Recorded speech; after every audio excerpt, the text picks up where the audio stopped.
Bonjour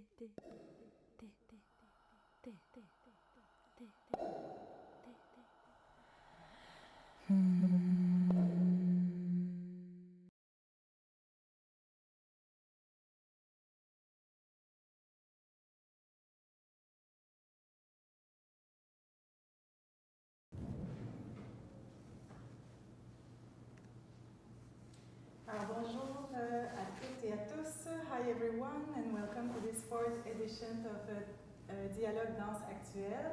Bienvenue à cette quatrième édition de Dialogue Danse Actuelle qui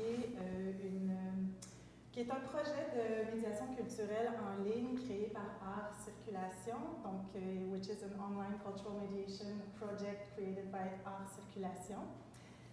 We are in a live streaming, but you will also have access to the conversation at any time on the website of the Dialogue Danse Actuelle. Et vous pouvez écrire vos commentaires. You can write your comments on live. So Dialogue Danse Actuelle invites artists and experts from diverse professional spheres to discuss current topics and contemporary issues such as society, politics, science, artistic practice, bodily practice, human rights, etc. Today we have a conversation about movement, migration and resistance between Charlie Prince, which is a dance artist and choreographer, and Nalini Moabe, which is a teacher at Concordia University in post-colonial geography and forced migration. So welcome, Charlie. Thank you. Welcome, Nalini. It's really great to see you for real, because we have met previously on Zoom, so it's nice to being in body with you today, which is one of the topics, the body in politics, right? So Charlie, you are a dance artist, choreographer. You were born and grew up in Lebanon and now works in Montreal. Nalini, you are a teacher, a writer, a researcher, and you're interested in many topics such as migration geographies. But I will let you introduce yourself, talk about your history, where you come from, your work. Maybe Charlie, you can start. Sure. I work as a performer and as a dance maker, principally, and my work always centers the body with no matter what I'm trying to speak about or trying to investigate. It always goes from the body. I grew up, like you said, in Lebanon and moved here later in my life. And this movement, this back and forth, of course, has had a profound effect on the way I see the world and the way I also see the place of my body in the world, across borders, across lands.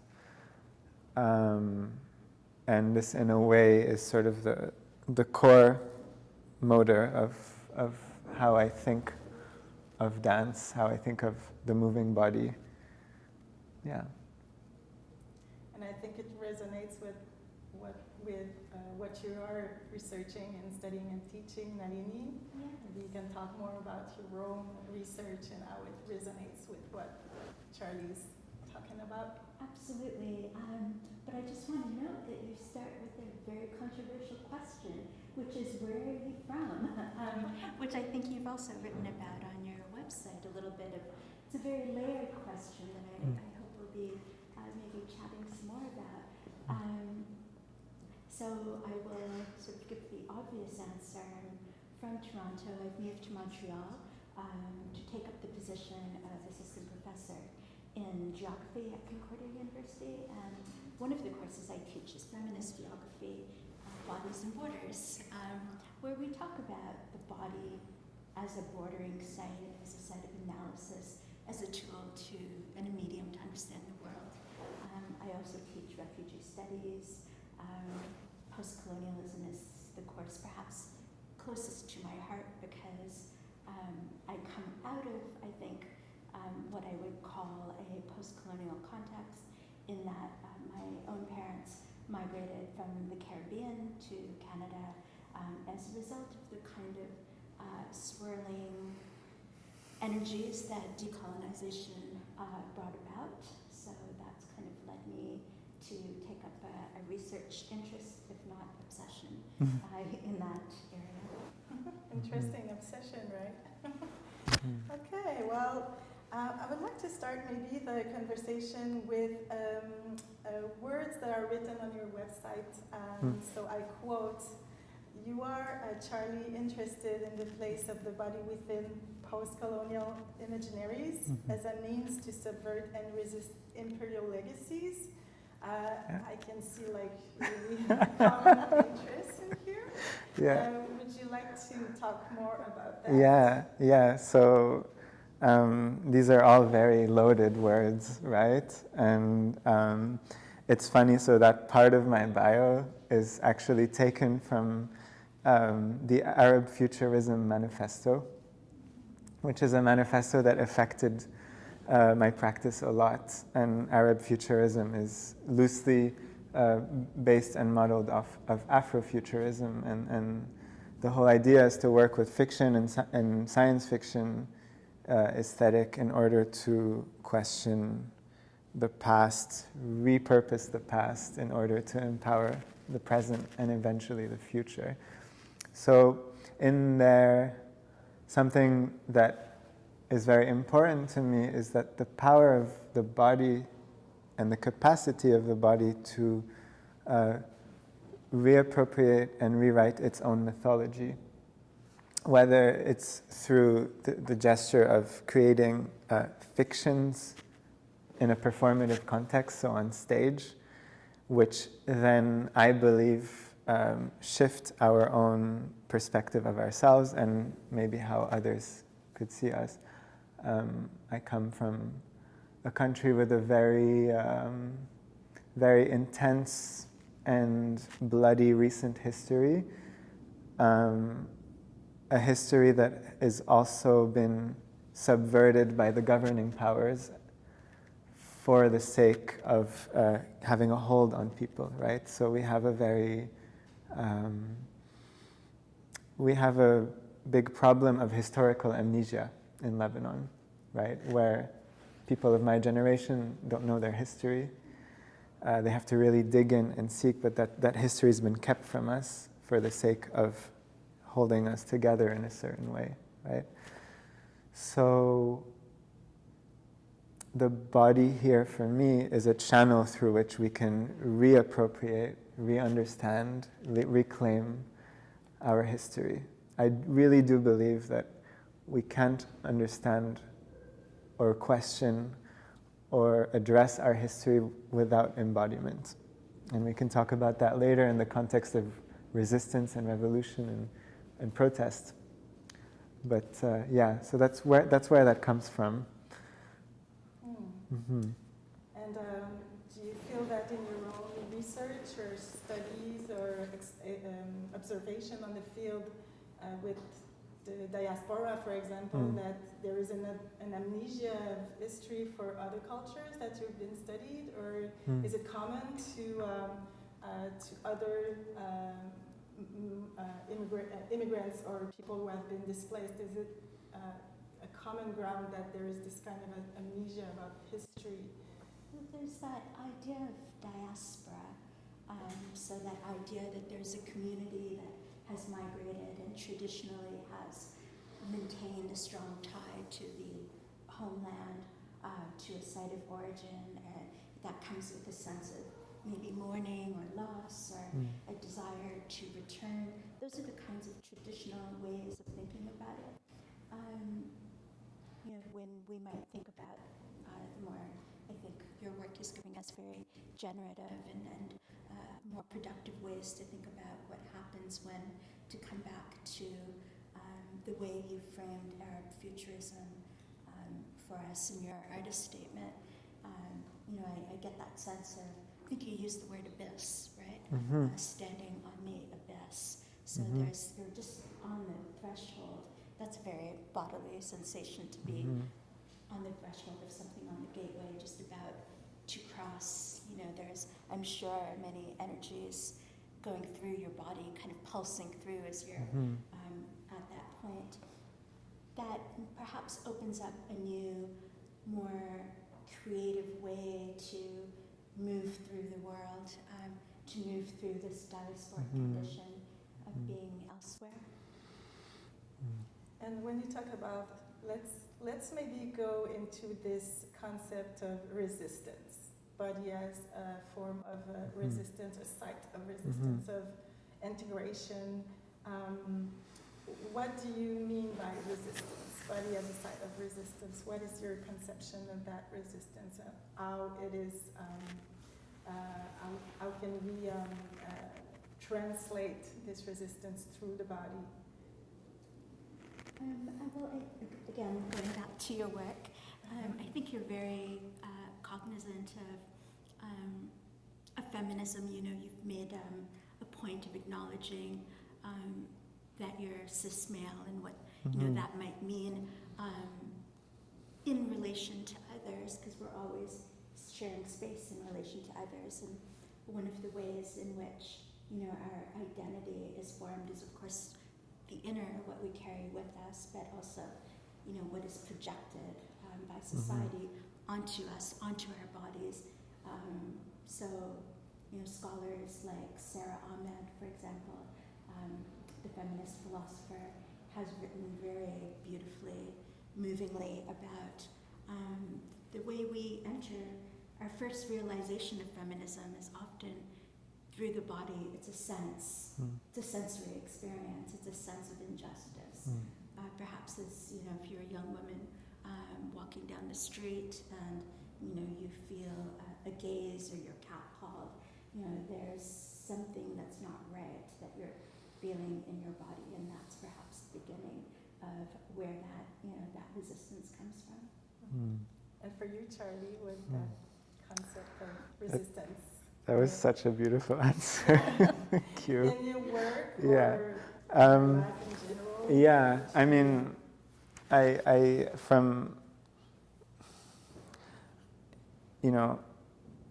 really do believe that the physical presence of a body is necessary to claim a sense of resistance. We exist, the sphere in which we exist, right? We exist within the realm of gravity. We exist, the world in which we walk, eat, sleep, live in is in gravity. It's not virtual. And I do believe that if we are resisting government, if we're resisting policy, if we're resisting oppression, this oppression takes place in the realm of this gravitational pull. And that's why I really feel like the presence of a standing body is completely necessary, right? You can resist to a certain point behind your computer screen, but there comes a point where you have to go in the spaces where you live, in the spaces where life happens, because you're trying to change that life. These reflections come from having been present in Beirut during the revolution in October 2019 and November, where I really felt for the first time in my life this total reclaiming of the city that has been so exclusive and gentrified in many areas. All of a sudden were transformed into these momentary utopias because of the presence of everyone's body, because the decisions that these bodies were making to put up tents, to offer workshops, lectures on the Constitution, offer food, all sorts of things that only through physical presence can we really achieve, right? And in there's also the notion of history for me and of memory that lives in this body. This is why I go back to the notion of embodiment and history. Like, I really feel my profound questioning on my history and identity was always there, but since being on the street during the revolution, marching, running, fighting, screaming, dodging, whatever you want, this is where I really understood where my positioning had to be and actually how seriously implicated my body was in this history. And in this memory, it's carried in here.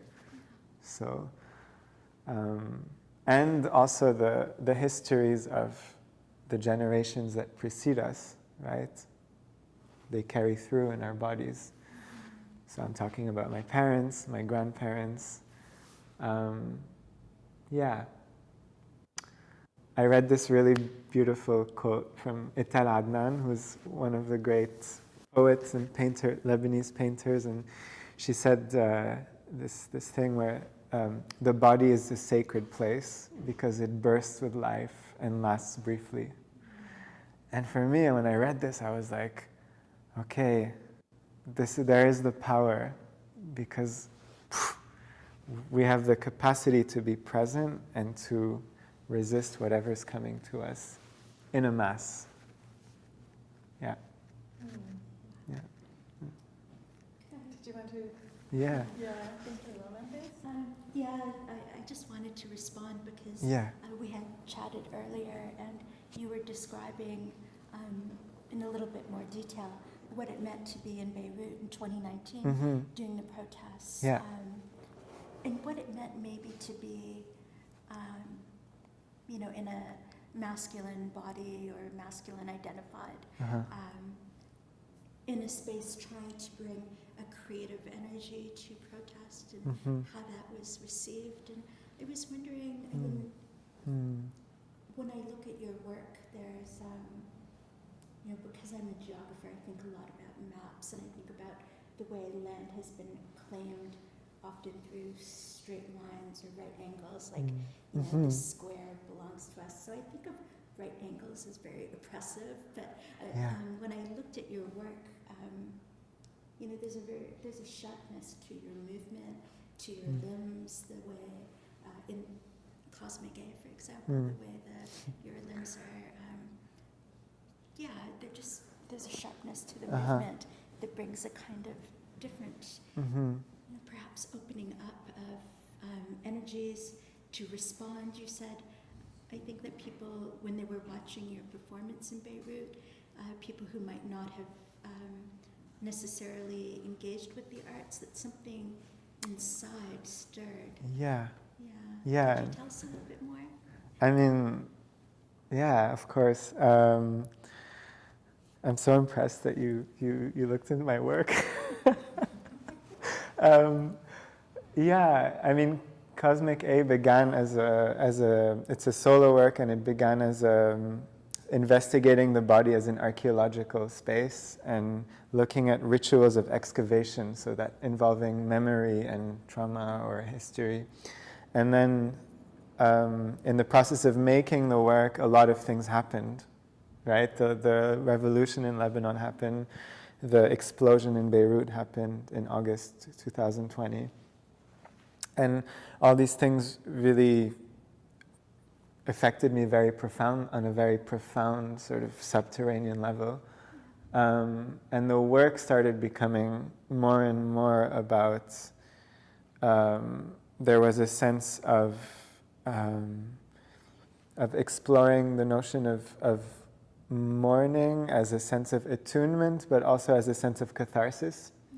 And so carrying all these events and carrying all these experiences and very profound transformations into a sort of a manifestation of a catharsis. And in doing so, sort of deconstructing that body, right? So you talk about sharp angles and such. Like, I really was working with how can I take this body that has been formed for so long by a very particular approach to history and identity and totally deconstruct it, right? And so yeah, that's where all that came from with Cosmic A. And performing, I've never performed this work in Lebanon yet. I was when we spoke, I was speaking of other performances, but that also had a packed a punch in a way, because I mean, a lot of people ask me, like, what's the point of dance? Why is dance important? You know, in a place like Lebanon where people are like struggling to put food on the table, and I do feel like dance performance, body work proposes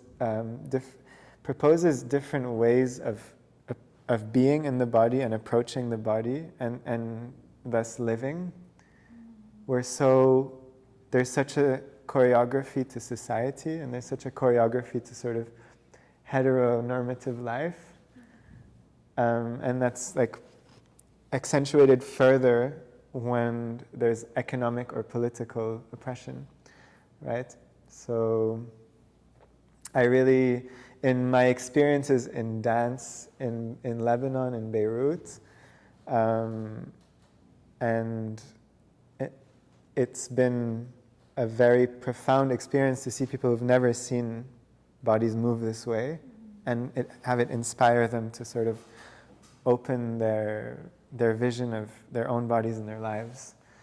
I'm not talking about acrobatics, I'm not talking about physical virtuosity, I'm talking about presence. Because resistance and transformation begins in presence, you know? Yeah. That's so profound. Yeah, it's very nice to hear you talk about that. Like, as a dancer, we can feel like the words you use. It's just we can feel that that body through this resistance, politics, trauma, or what else you can call it. It might be an odd question, but you told us that you didn't dance before when you were living in Lebanon, right? No. You discovered dance later. No. All these questions about this political body, this presence, are these the reason why you went into dance field, or it was like just the inverse? Started dancing, emerged these questions and this process of working and these reflections on the body and the presence, or what came first? Yeah, I mean, my decision to get into dance was completely unrelated to anything political. Okay. It was a mix of me trying to impress someone and me just being very actually interested in dance. As a musician, I used to study music. It was my sort of desire to look at the relation of movement and sound more, and then that escalated very quickly into me diving head deep into dance. It's actually much later that when I began to understand actually the political repercussions of the repercussions of politics on the body, that I kind of had this shock. I was like, oh my God, what's really happening here? But also it began with the questioning of dance politics, so the politics of the dance world when it comes to gender, sexuality, when it comes to, color of skin, identity, origin, but then it moves into ableism, and then, it's almost like the dance world was like a playground for me to actually realize like how fucked up certain perceptions of the body are. And somehow that felt very highlighted in the dance world because we work with the body and the ethics of the body are very present. And that allowed me to branch out, and I'm very lucky to have been surrounded with people who had this awareness, who weren't dancers, and who I'm very grateful for, who really shared their knowledge with me, but also a lot of writers and authors that came into my life. Yeah. So I think that there's something, it's interesting to know about your musical background as well, because there's the sonic and the somatic coming together on stage. Again, thinking about Cosmic A. And it's interesting that you haven't performed that in Lebanon. I thought, when I read the phrase, the archaeology of the body that you work with, I think it's Arab music that's also part of the world that you've created on the stage there. I thought that was, a deliberate signal, and there's probably other things that I might have missed as well. Not coming from a Lebanese background, maybe there was gestures towards a tradition of dance that I would not have recognized, but maybe that's also part of the archaeology of the body. The definitely, gestures. yeah. I mean, a lot of the work was made in Lebanon, interestingly enough, also during the pandemic. I worked a lot outside in the forest behind my house. And it was a very profound experience because also the forest has its own history. The forest was burned, the forest was attacked, you know? And so it's also feeling that somatic resonance with the trees that have seen a lot, and the earth that has witnessed a lot, and allowing that to carry through me. And of course, I've never been a Debke dancer at all. It's the folk dance that's present in Lebanon, Palestine, Syria. But I do work with this great choreographer, Omar Rajeh, who uses Debke as his basis. And so I learned through him. I already learned, so there already I'm learning about folk dance in a deconstructed way, and then taking it further and deconstructing it. And there is something there, maybe this is something you could resonate with in these sorts of diasporic modalities of building knowledge, YouTube, of your country, of where you're from, of your homeland, is these kinds of disjointed, piecing apart different writers, authors, different choreographers, artists that you resonate with on a very visceral level because they come from the same earth that you do. Borders are funny things in that situation, right? Because I technically should really also associate with an artist who comes from Syria because Lebanon was in Syria, or Turkey because Turkey, Ottoman Empire, Lebanon, you know. But I guess more contemporary artists. So, yeah. I was also thinking, as you're speaking about borders, I was reading that in Lebanon, there's a border that cuts across a tomb between Lebanon and Israel, and the line goes across this grave. So the body, the dead body, is dismembered again by the border, and it made me think about the way the body, is a site, a bordering site, and the way that you were saying that, you've been, as you entered the dance world, aware that at times, your background, race or gender or ethnicity, that you walk into the room with that, right? You're not, and that has certain repercussions sometimes. It can be, the body, the way it's experienced, which bodies are allowed in which spaces are meant for which bodies, that's another kind of border. And I was wondering about, is it not on this earth? Not on the earth? Not on this earth. Not on this earth. There's, that's a piece where the body is almost stripped bare. Yeah. And that is, I was just wondering how that was received, because there has to be a lot of trust with your dance partner, but there's also gender politics and probably race politics as well underlying that piece. Yeah, we definitely in this work struggled a lot. Also, Karen Rosenberg was a brilliant performer and choreographer. We have a 10-year age difference. She's a woman. There was a bit of also questioning, because we're almost naked, right? And there's this questioning of, Karen was saying, if they see me naked, it's like, it's a very different thing than if they see you naked, right? There are my breasts, and I'm a bit older. It's like there's a judgment thing, and we really had to sort of build a space of empathy and trust with each other in order to be able to address these questions and not ignore them, right? It's easy to be like, no, you're great, you're fine, but no, it's important. And that was a confronting work to make, but I'm happy we did it. Yeah, and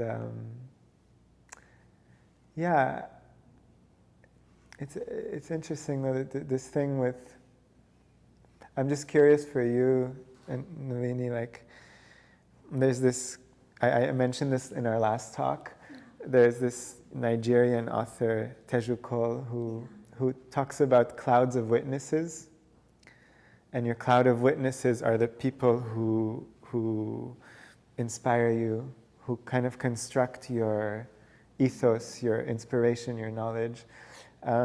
I know that for me, my cloud of witnesses are predominantly, in a way, Lebanese, because out of necessity of, I'll go back, I didn't move from Lebanon, I was forced to leave. You're obliged to leave because of the situation, because you don't see a future. And so this cloud of witnesses kind of helped me reconstruct my own notion of homeland and of earth and of identity. I'm just curious for you how that manifests itself with your background and having been born here in Toronto. What that journey was like to kind of try to reach out or back or through, or however you see it. All of that. All of that, out, back, and through. Yeah, continuously. Continuum. Yeah, thank you for asking. Yeah. It is not easy, and I think I live with a constant sense of displacement where I've given up on that idea of having an anchor in the world, a place that I claim as, I belong here.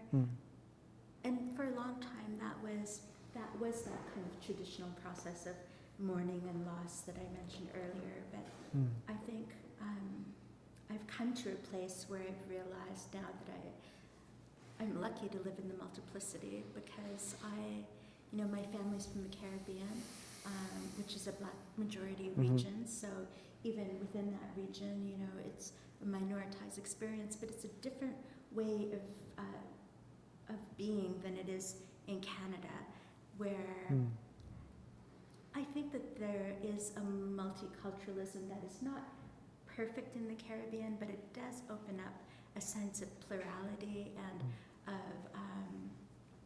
of truly living with difference. For example, in places like Trinidad and Guyana, there's holidays that are celebrated that are official holidays that are Christian, Hindu, Muslim,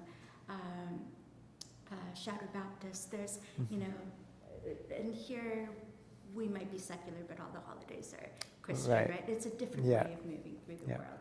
So I think I've began to take comfort in finding, as you've said, those home is those relationships that you have with people. So it's that kind of interrelated space that you create for yourself. Yeah. I saw this in an Egyptian film. The guy says, it's an old Egyptian film, and the guy says, home is when your attempts to escape cease to exist. And I kind of hear that a bit in what you're saying, a kind of a landing. Yeah, exactly. Sense of landing. Yeah, that's my favorite author, Dion Brand, uses that term as well. Does, Land to light on, to describe the experience of being in Canada. You mentioned the words, you correct the words, you were forced to leave, now I hear escape. It reminded me a discussion we had when you were forced to leave or escape. What do you carry with you? What do you choose to put in your luggage? You talked about that too in your research or studies, what you carry with you physically and emotionally. So the question is, in your artistic work, we would talk about the body in this space, but you use as well a lot of props, a lot of objects. There is this kind of visual installation in your work, which reminds me of this notion of what do you carry, what do you want to show. So how these use of this space on your stages talks about migration or about, and what's the connection with that notion of luggage or Mhm. what you carry with you. For example, this work with Benoît Lachambre, Yeah. L'Ocre, le Phénix et l'Ami fidèle, Yeah. there's a lot of like Yeah. use of the space and objects on the stage. Mhm. I would like to know more about that. Sure. Yeah, I mean, this work you're talking about does deal directly with historical amnesia and the notion of collective identity in Lebanon. And what we do is we work with the images of Tariq Shmali, who's a great visual artist from Lebanon. He did a compilation of pop culture and advertisements from the 70s and the 80s and the early 90s, so kind of roughly the period of the Civil War, which is a period I did not know. I was born just after, in a post-Civil War environment. And the idea is to acknowledge how this somatic body confronts this very material, very capitalistic, loud sort of world of images and colors. And in doing so, how in the process of refraction, distortion, deconstruction, sort of create different responses and different realities. Also, there's these sheets, plastic sheets with tape that is also very much a signature of Benoît Lachambre. But in a way, they construct like a sort of a container, a city through which I can take things apart, deconstruct, re-emerge. If I don't like it, I take it back down. And in a way, this really goes with the mentality of really, like, I go back to this notion of an intellectual revolution that takes place within, but that needs the space of the body to manifest itself, you know? And this is why I feel also it's important to have a visual component to it, because we do live in an ocular-centric world where, you know, things are very visual. People hold on to visual things. They look at you and they kind of can define you, unfortunately, or they try. So for me, it's important to create a counterpoint to this, and the visual aspect of things is relatively new for me, and I'm really enjoying it.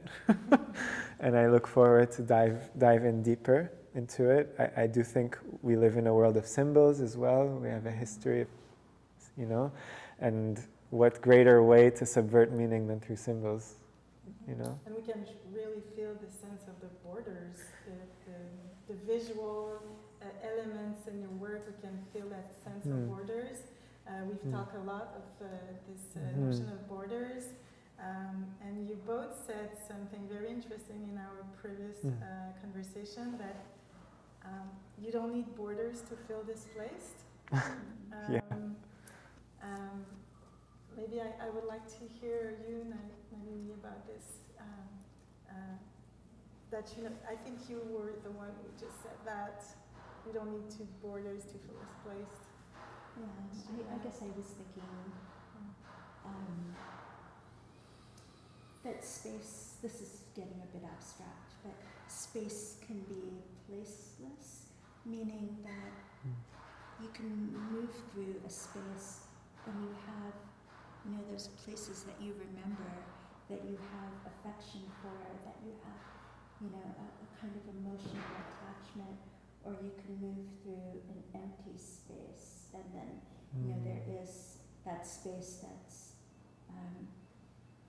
that once it's emptied of memory becomes, you can feel that sense of displacement. And I'm thinking of, I'm sorry, I don't remember the name of the festival in Lebanon. Bipod Festival. Is it the Bipod Yeah, Festival? the Beirut International Platform of Dance. No, the Neymar. Oh, Oscar Niemeyer, Yeah. the architecture and there's that site. Yeah. performance where you're moving through this kind of ghost town. It's right? it's an architectural monument. It's like a kind of an expo, and it's empty. It's incredible. It's incredible, and it was actually taken over during the Civil War by militias, where they had their bases. They also there were executions there. Yeah, it's a very, very charged space. So what's it like to perform in that space that has seen so much violence, but I'm assuming there's no marker to it, nothing, no object of memory to mark that moment, but you're moving through this kind of absence. I mean, there are ghosts Yeah. and a very, very strong energy in there that is very tangible and very resonant, for sure. For sure. When I'm there, I really feel it. Is it just that site, or is it I mean, in a way, as a whole? Or? so many places in Lebanon have been occupied by so many forces in recent history. Yeah. You know, like even my mother's house was occupied by Syrians, the Israelis, the Palestinians. And it's, you know, it's something that's there. It's a resonant force, and our bodies are bathing in it. And no wonder we feel, when we're there, kind of tense, because those are real manifestations of the past, and our bodies are porous, you know, they come in. I was interviewing Sidi Larbi-Sharkawi and Amir Yeah. Jouet, who performed Babel in one of these sites in Lebanon. And they were talking about this feeling that the crowd would like sense the history of the space, and it was very touching the way like the crowd would react to these subjects of migration, immigration on this particular site. So it's very a venue is so charged with emotion, with history. You can feel the ghosts and that's exactly why the governing powers in Lebanon, for example, want to cover this history, so that you can walk into a space and not feel what happened, and therefore allow for other things to happen. It's really a political tool. This historical, like to keep history, to keep knowledge back. Right, our textbooks in history class end in 1943.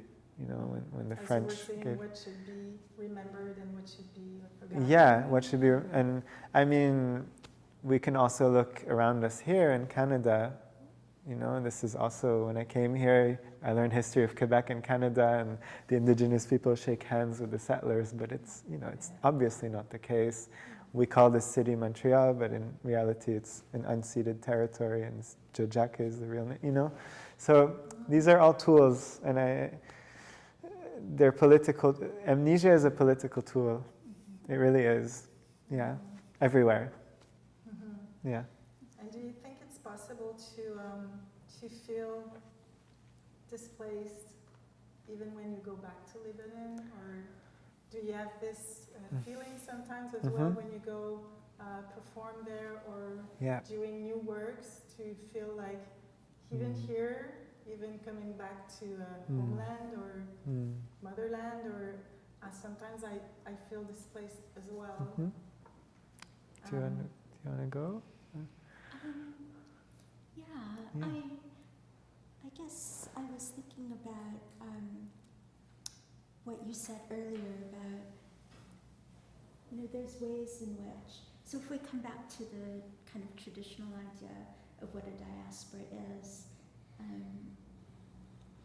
can't remember who said it. I think it was a Chinese poet whose name escapes me, but compared being diasporic to being in exile from your homeland or place of birth, and also exile in the place that you're currently in. So you're just sort of suspended between two exiles. But that maybe is a fairly bleak way of thinking about it. and you know, you're saying that there's something about maybe being in motion, being in movement, being, you know, whether you're a migrant or a nomad or however you might see yourself, that there's perhaps, you know, ideas, right, that you can bring back when you know, as you travel, as you visit home, or maybe stay for extended periods. There's, you know, and that kind of information and knowledge that you're bringing can also escape the clutches of state forces and state narratives that, you know, state-determined histories. So it can unleash something as well. That's the creative potential. Yeah, I mean, Diaspora. you really nailed it. For me, there's a sort of a paradox in being diasporic, is that you do get perspective, you get to step out and bathe in other ideas and thoughts, and also having the privilege to take time to sit and think and deconstruct and read and meet, right? And for me, this has been immense value to be able to take a step back and look at where I came from and be able to understand it, right? Sometimes it's hard when you're within, and there's people in Lebanon doing amazing work in sharing, disseminating knowledge, in historians in Lebanon that are, using social media to really make history accessible, to make politics accessible, and to empower people. So there is a power to this diaspora, as difficult as it can feel. Yeah. I'm kind of ashamed of saying that, but for me, the concept of diaspora came very, very late in my life, like as an adult, because my mother, she's an immigrant from Haiti, right? And she wouldn't have any Asian friends where we lived. She was like the sole only Asian person in my whole neighborhood. So we didn't have in my family this sense of diaspora. And for me, it didn't mean anything. So it's still for me a concept that is like a strange concept for me, even if I'm from a immigrant mother, So it's kind of interesting, this the feeling of being in the diaspora, because for me it was like, if you are in a community, but if you're not, for me, diaspora didn't exist, the Asian diaspora. Yeah. My mother was probably trying to protect you. It gets quite complicated when you start thinking of that. I think so. Yeah. Yeah. I think so. Yeah. Yeah. Yeah. And you were both, I would like still to talk about your inspiration, historical or authors. You were talking about a lot of writers that inspired you in your work, artistic or personal life experience. Would you like to talk about these authors that inspire you? Yeah, the members of my cloud of witnesses, the honorary members. It's really nice, huh? Well, I think off the top of my head, just because she's someone I've been embracing and honoring so much, and she passed away last November. Etal Adnan is a really beautiful poet and painter.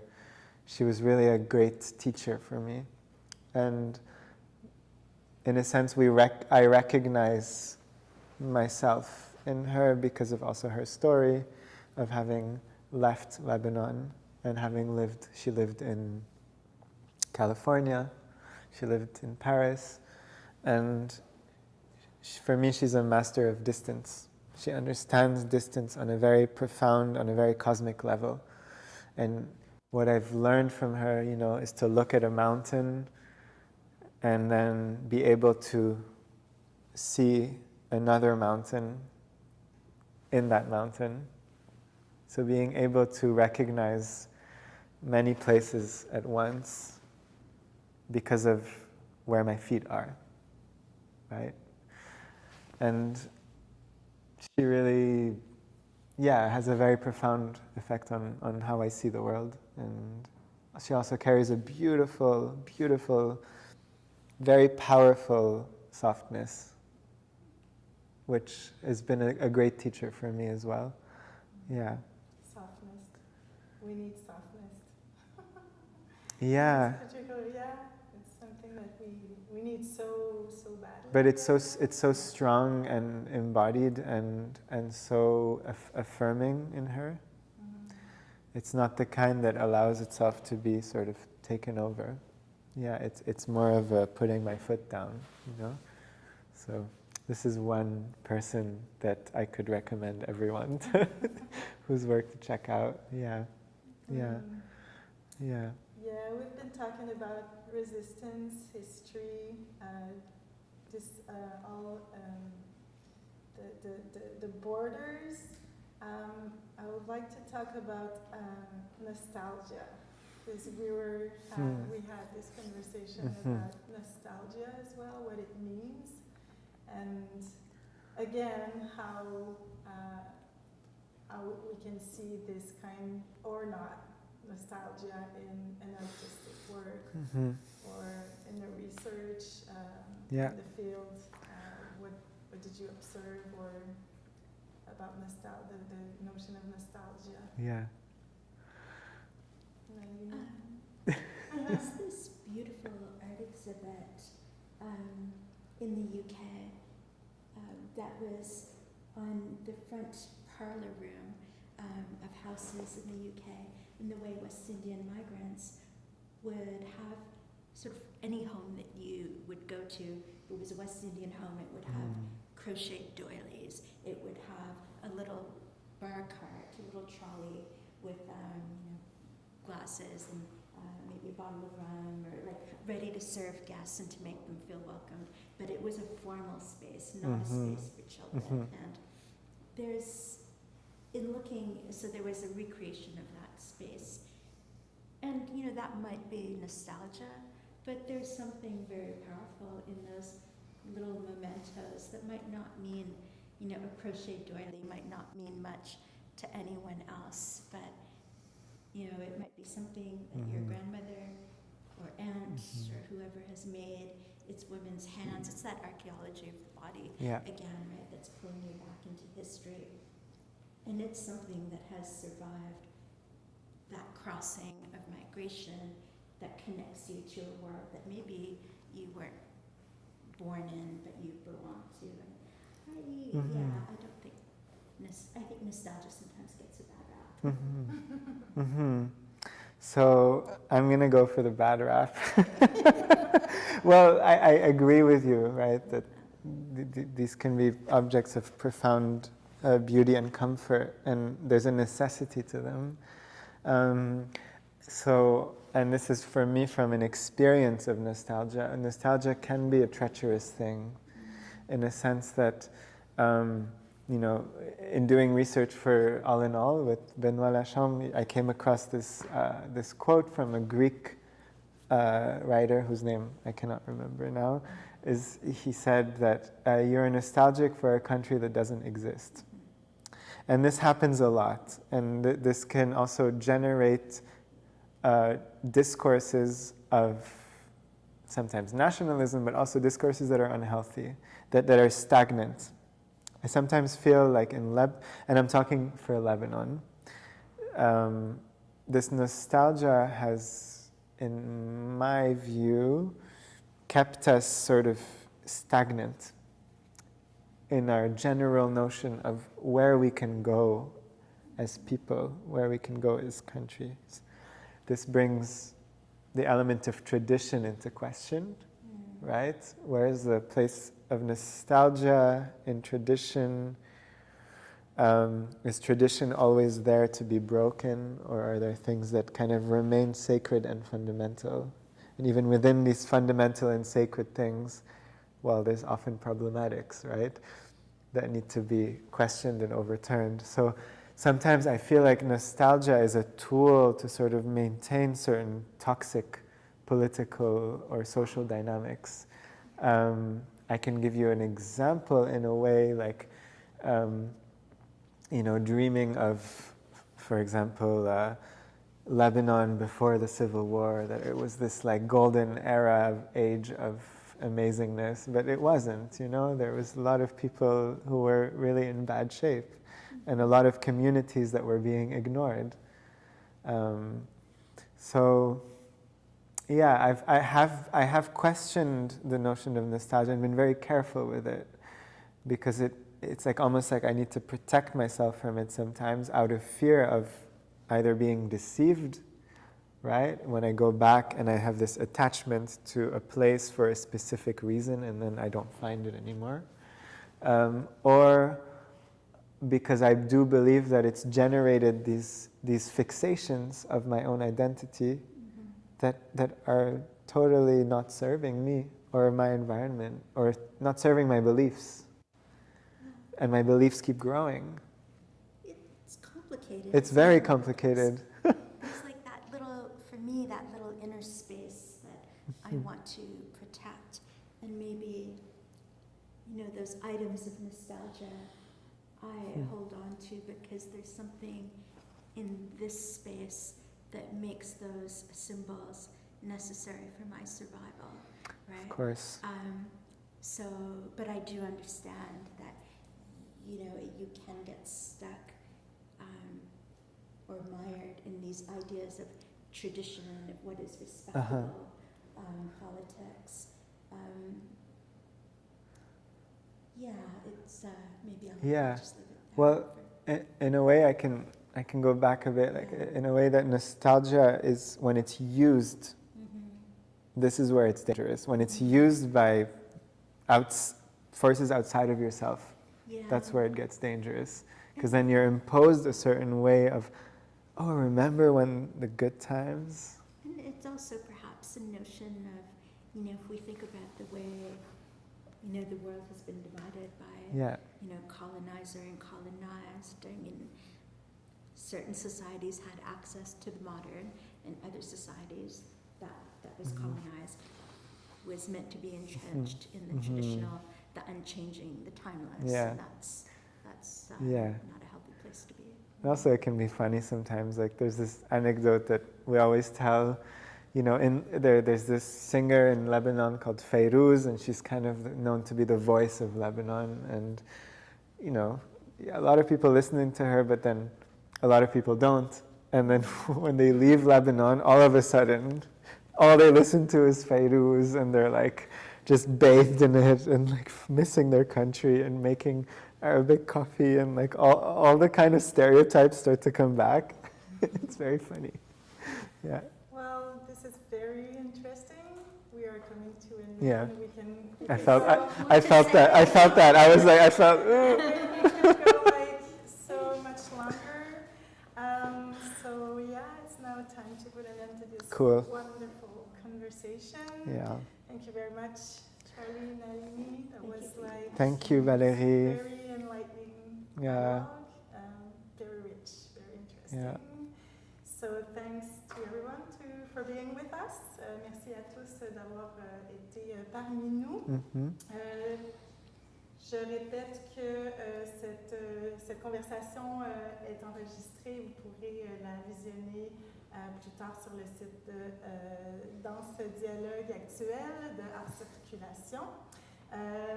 There will be other meetings around current topics between artists and professionals from different fields in the coming weeks. So until then, au nom de toute l'équipe d'Art Circulation, je vous remercie beaucoup et bonne soirée. Merci. Merci. Merci. Thank you, Didier. Thank you.